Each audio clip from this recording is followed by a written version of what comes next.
Jersey cow is one of the island's most recognisable emblems and an important part of its farming heritage. Nowadays, agriculture contributes only a small amount to Jersey's wealth, just over 1% in 2019. But it has a greater impact on the environment, making up around 6% of greenhouse gas emissions in the same year. Jersey Dairy has already started to adapt for a greener future, recently becoming the first dairy in the world to achieve the Leaf Sustainability Mark. It's an ongoing challenge which involves monitoring all their emissions and making changes from herd management right through to the milk cartons that end up on supermarket shelves. And it starts here on the farm itself.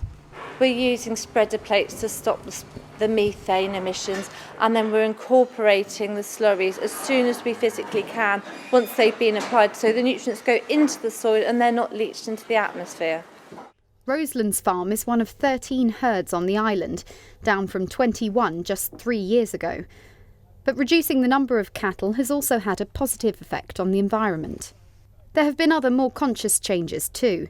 Robotic slurry hoovers have been introduced to minimise the amount of methane and other greenhouse gases escaping into the atmosphere. They use significantly less energy consumption, but most importantly, by regularly collecting the manure from the cows, we are reducing methane and other greenhouse gases. It's not the only process that has become automated. Milking and feeding are now also machine-operated. Young farmer Becky has been embracing technology to bring down her energy usage and emissions. And you can't really change much about the milking parlour because it does require a lot of energy, but we do use a heat recovery unit. But we have changed now all of our lights on farm to LEDs that are making us more energy efficient and reducing our emissions. You'll see here all of our cows are wearing an orange tag, and what they do is they monitor the animal's health, activity and rumination. So we as farmers can be more productive and efficient because we know everything about our cows. We know more about our cows than your doctor probably knows about yourself. From the farm, milk comes here to the Jersey Dairy factory, where it's pasteurised and packaged or turned into other products like butter and yoghurt. Attempts have been made to cut down on waste and energy usage with more modern and efficient machinery. Last year, the dairy partnered with Jersey Electricity to install the island's largest solar array on the factory roof. It produces electricity to power around 75 homes a year. But there are still improvements to be made. Just last year, the dairy introduced new packaging made from plastics produced from sugarcane, which is said to have a 22% smaller carbon footprint.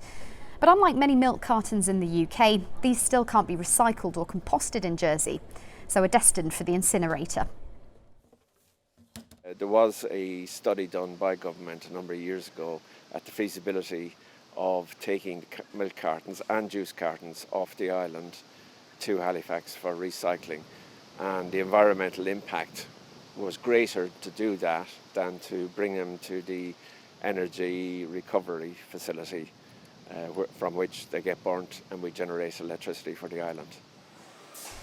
And as the dairy's export business expands, that too is facing new challenges in terms of keeping down its carbon footprint. When we send goods over to the Far East, for example, we tend to send them in full containers.